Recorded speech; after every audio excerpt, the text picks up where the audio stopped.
semuanya. Waalaikumsalam warahmatullahi wabarakatuh. Selamat pagi Ibu. Bagaimana kabarnya hari ini? Alhamdulillah baik. Alhamdulillah, semoga tetap dalam keadaan sehat ya sampai pembelajaran berakhir. Amin. Sebelum memulai pembelajaran kita pada pagi hari ini, silakan untuk ketua kelasnya memimpin doa terlebih dahulu. Saja. Sebelum kita mulai pelajaran pada pagi hari ini, marilah kita berdoa sesuai dengan kepercayaan masing-masing. Berdoa dimulai. Doa selesai. Baik, terima kasih. Selanjutnya Ibu presensi terlebih dahulu. Adakah yang tidak mengikuti pembelajaran pada hari ini? Ada Bu. Saka. Saka. Ya. Mana? Sakit. Baik, kita doakan supaya segera lekas sembuh ya. Amin. Dan untuk pembelajaran kimia kita pada pagi hari ini, sebelum masuk ke materinya, Ibu mau kalian untuk melakukan asesmen diagnostik non-kognitif terlebih dahulu, supaya Ibu tahu kesiapan belajar kalian pada pagi hari ini seperti apa, apakah bersemangat atau tidak. Baik, Bu. Sebentar Ibu. Belum ya? Belum Bu. Untuk Facebook. Nah, tupas tuh.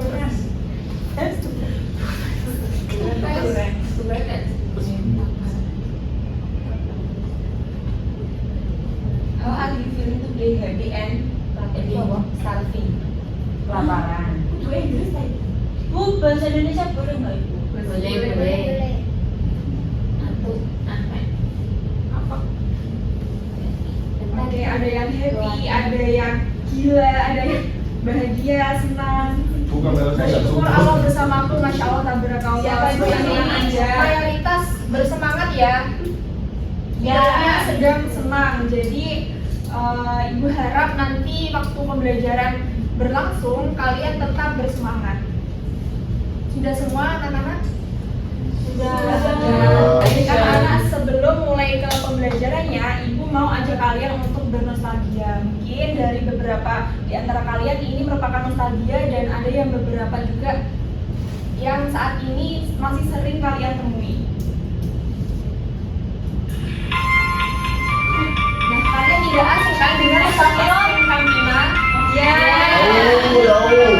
Ekskon sukanya suka yang coklat. Ini jajanan kalian waktu kecil atau sekarang masih Sampai sering sekarang masih jajan?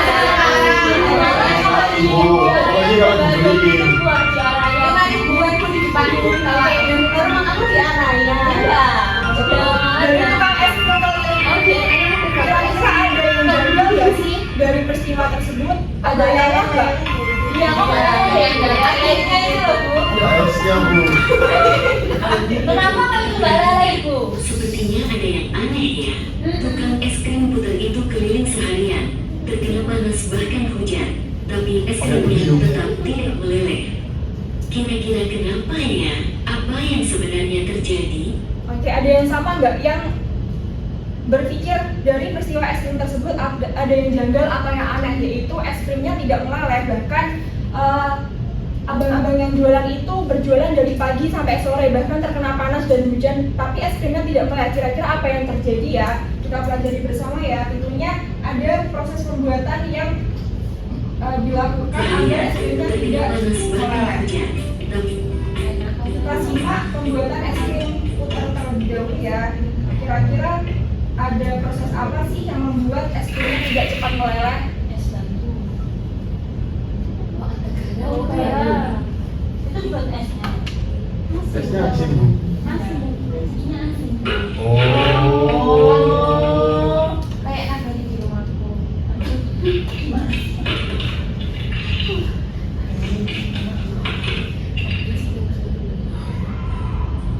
Nah, ini ditambah garam lagi. Yang tadinya ditambah garam, ini ditambah garam lagi. Kira-kira gunanya buat apa ya?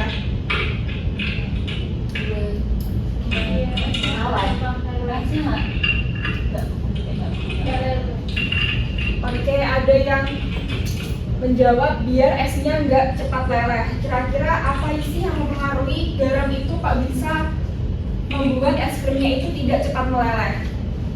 Jadi lem buat esnya. Apa ya? Itu kan Kita tahu. Kemudian jadilah es krim yang siap saji. Kita nggak bikin itu tak. Minggu depan. Oh, kita nggak praktek itu, Bu. Nanti ada nanti. Sekarang materinya terlebih. Yuk kita cari tahu bersama mengapa garam dapat mempercepat proses pembekuan es putar. Nah, kita cari tahu bersama sekarang mengapa sih garam itu dapat mempercepat proses pembekuan dari es putar. Nah, ini ada kaitannya dengan sifat koligatif larutan. Di pertemuan sebelumnya kita sudah membahaskan tentang sifat koligatif larutan, yaitu pada penurunan tekanan uap dan kenaikan titik didih. Nah, kemarin juga kita belajar apa sih sifat koligatif larutan itu. Sifat koligatif larutan adalah sifat-sifat larutan yang hanya bergantung pada jumlah partikel zat larut, bukan jenis zatnya. Jadi hanya bergantung pada jumlah partikel zat larut ya. Nah, semakin banyak partikel zat terlarut dalam larutan, maka akan semakin besar juga pengaruhnya terhadap sifat tertentu larutan tersebut. Semakin banyak. Bentar ibu, kita mau tulis dulu. Mau tulis dulu, Iya, oke. sebentar. Bagusnya nulis.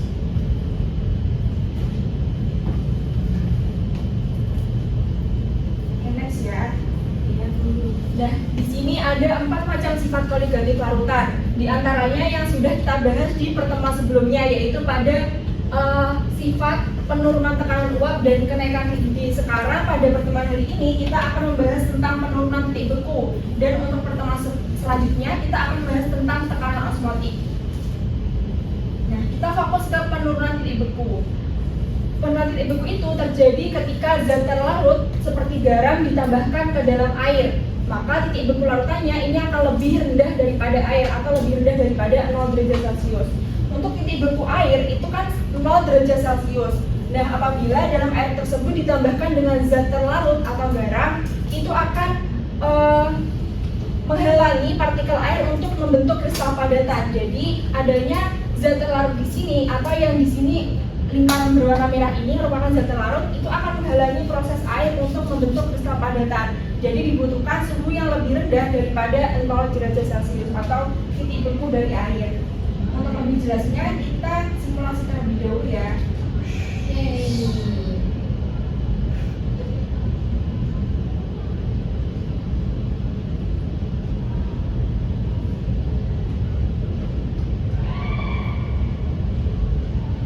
Oke, kita amati dari simulasi tersebut. Ada 4 gambar. Ada gambar pertama, kedua, ketiga, dan keempat. Silahkan diamati dan ibu mau salah satu di antara kalian untuk menyimpulkan apa sih maksud dari simulasi tersebut. Bu. Oke, Mas Badrul silahkan untuk Apa yang kiri sendiri yang A itu cuma ada air karena di atasnya juga ada keterangan pure water. Itu suhunya 0 derajat Celcius, tapi yang sebelah kanan, kanannya lagi dan kanannya lagi itu ada partikel-partikel yang berbeda warnanya, itu mungkin zat terlarut ya Bu. Nah itu buat titik didihnya titik bekunya semakin turun karena mungkin konsentrasinya semakin meningkat Bu. Oke, benar ya. Jadi di sini dapat kita simpulkan bahwa gambar A semakin ke kanan itu terdapat zat terlarut yang jumlahnya makin banyak gitu ya. Jadi pengaruhnya di sini, maka semakin banyak zat terlarut yang tercampur dalam air itu akan mempengaruhi akan menghalangi partikel air ini untuk menjadi kristal padatan. Jadi akan dibutuhkan suhu yang lebih rendah daripada 0 derajat Celcius atau titik beku dari air biasa. Dari sini dapat dipahami anak-anak? Bisa, Bu. Oke, kita lanjut ya. Nah, di sini dapat kita simpulkan bahwasanya penurunan titik beku ini disebabkan oleh adanya partikel garam yang mengganggu partikel air untuk membentuk kristal padatan.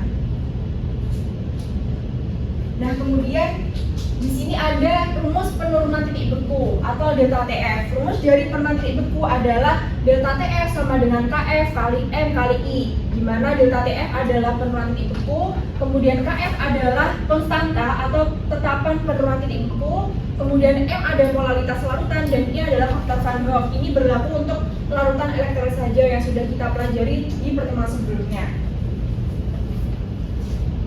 Yuk latihan soal bersama. Oke, kita latihan soal bersama ya.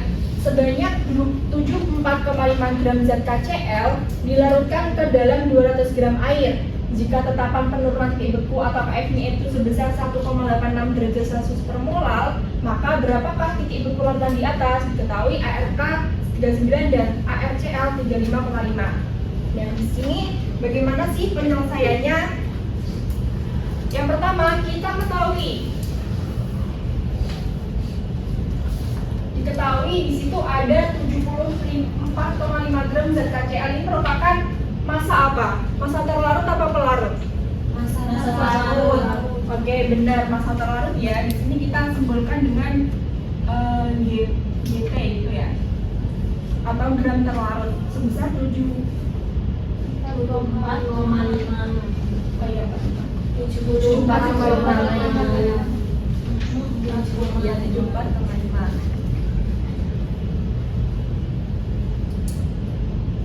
Kemudian diketahui juga itu sebesar 200 gram air itu merupakan apa? Massa pelarut. Oke, massa pelarut sebesar 200 gram.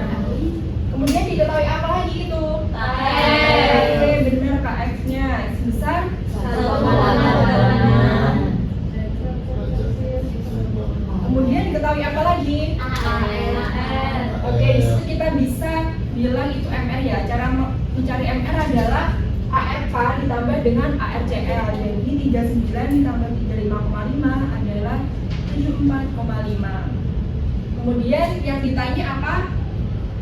Titik beku. Oke, titik beku.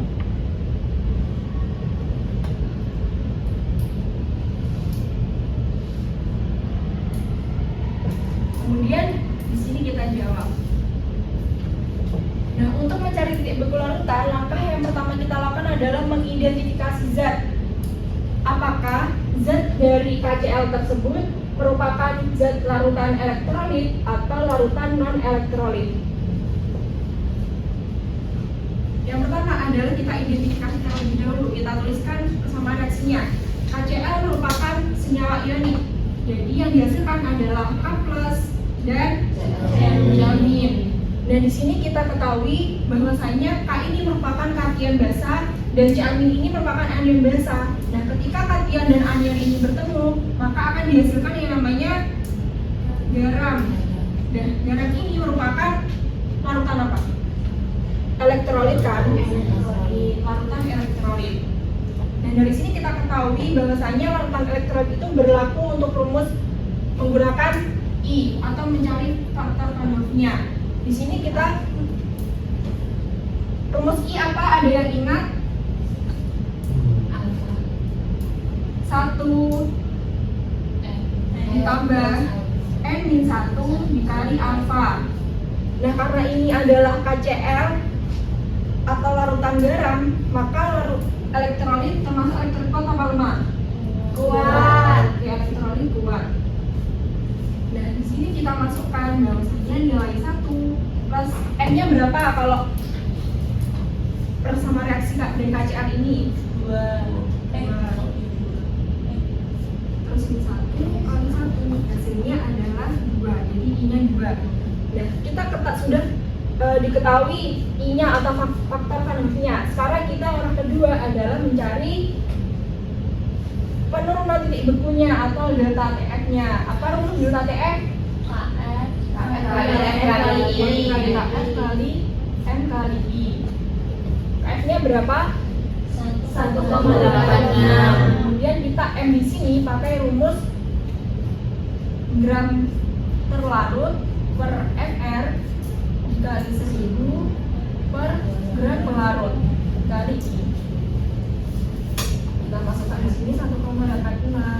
Gram terlarutnya 74,5 per 74,5 kali 1000 per 200. Ini 2. Di sini kita coret, ini 5. Terus dikalikan hasilnya 18,6. Nah, ini masih penurunan titik beku atau delta TF-nya. Di sini ditanyakan titik beku larutan. Berarti yang kita cari adalah TF-nya. Rumus TF adalah TF0 dikurangi delta TF. Ada yang tahu TF final itu apa? Suhunya air. Titik beku dari air, yaitu 6 derajat Celcius. Dikurangi delta TF adalah 18,6 derajat Celcius. Hasilnya adalah minus 18,6 derajat Celcius. Jadi hasil dari titik beku larutan yang dibutuhkan sebesar minus 18,6 derajat Celcius. Dari sini ada yang bingung nggak? Sudah paham semua? Sekarang giliran kalian ya. Oke, sekarang giliran kalian ya. Nanti yang mengerjakan di papan terlebih dahulu akan ibu kasih poin.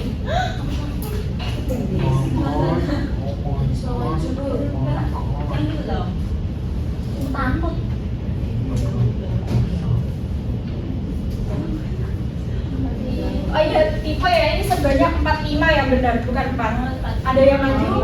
Silahkan. Tanya ibu. Oke, Mbak Mia silahkan. Kamu lama. Coba ya.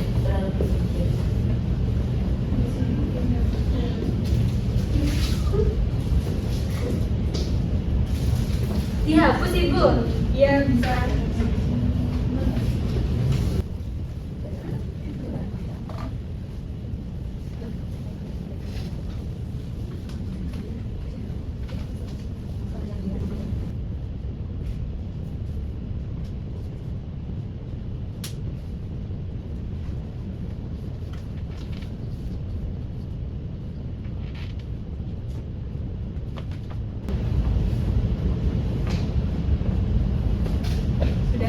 Sudah ibu?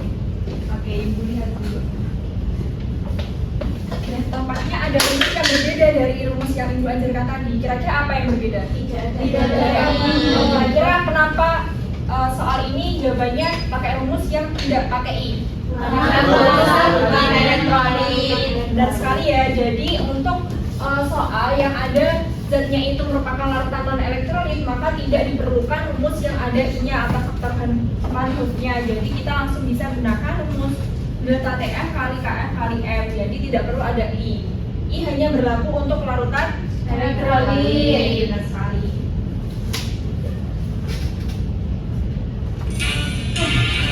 Oke, sekarang yang ini silahkan scan seperti biasa berkat yang ada di layar. Tenang saja, ini bukan soal benar atau salah, tapi untuk menguji pemahaman kalian tentang materi pada pagi hari ini. Ibu kasih waktu 15 menit, silahkan dikerjakan. Nanti kalau sudah selesai, Ibu lanjut ke slide berikutnya ya. Ya Bu.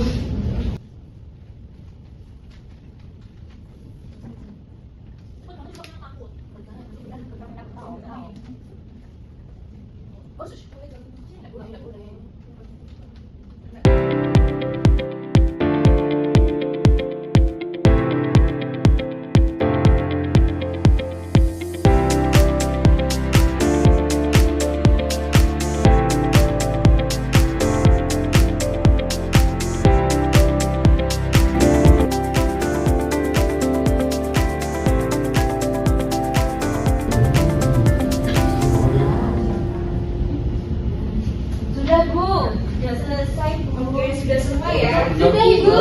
Cari nama balik. Sudah 1 menit Ibu. Sudah sabar. Saat ini kita berkata. Oke, sekarang cari kelompokmu, silahkan membentuk kelompok, satu kelompok sebanyak 5 orang. Kemudian Ayo nih, jangan asal ya. Ini Ibu bagikan LKPD-nya, nanti silahkan kalian kerjakan secara kelompok. Kemudian setelah kalian selesai nanti silahkan Ibu mau perwakilan kelompok untuk presentasinya. Iya Bu. Ibu.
Semuanya?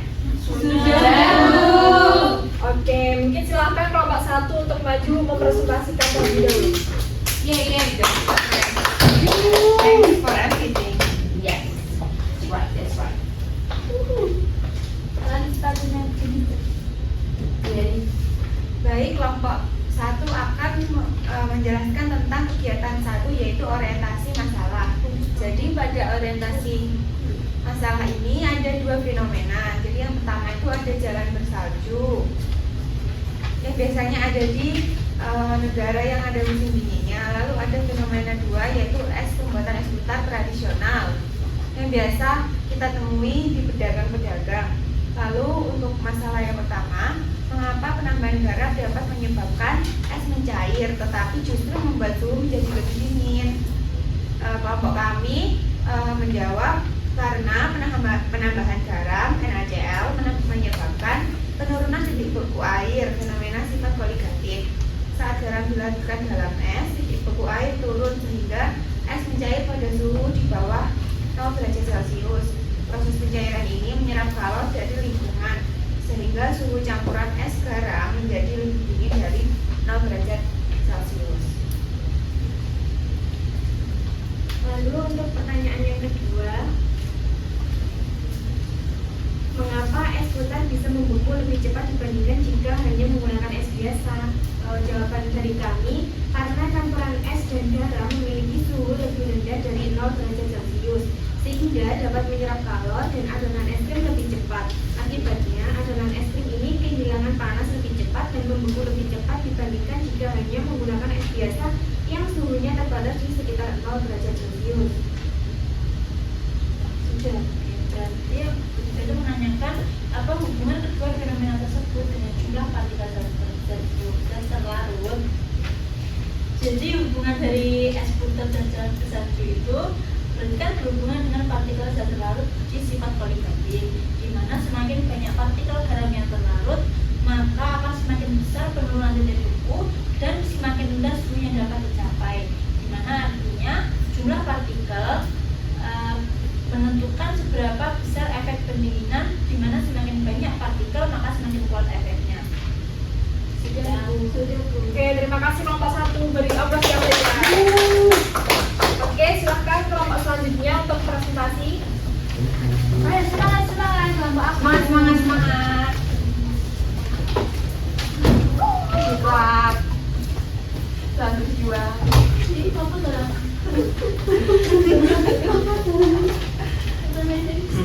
Jadi buat ini teman saya menyampaikan dulu.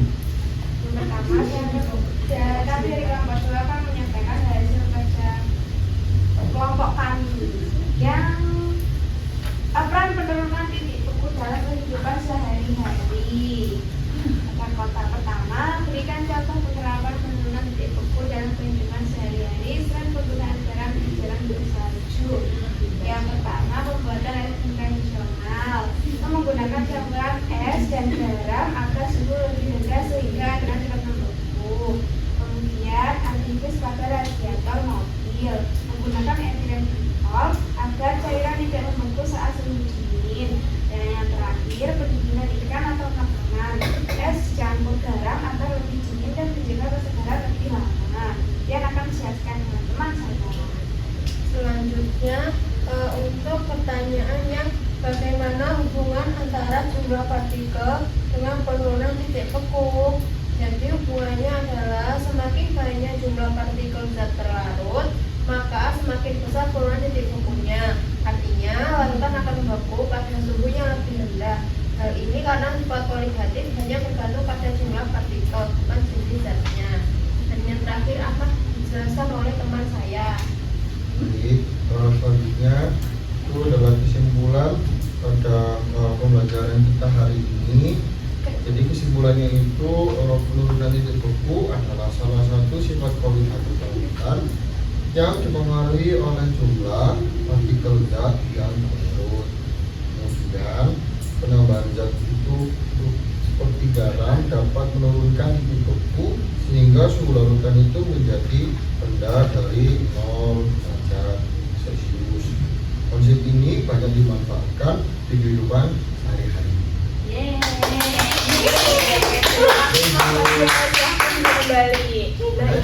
jawabannya sudah tepat-tepat ya. Berarti anak-anak sudah paham dengan konsep titik beku, turunan titik beku larutan. Oke, terima kasih sudah semangat belajar hari ini anak-anak. Dan sebelum kita tutup pembelajaran pada pagi hari ini, Ibu mau satu di antara kalian menyimpulkan pembelajaran yang kita peroleh di pembelajaran pada pagi hari ini. Gizi Bu. Oke, Mbak Geni silahkan untuk menyimpulkan. Jadi hari ini sama Bu Nathan kita belajar tentang sifat kualitatif larutan, utamanya di penurunan zat beku.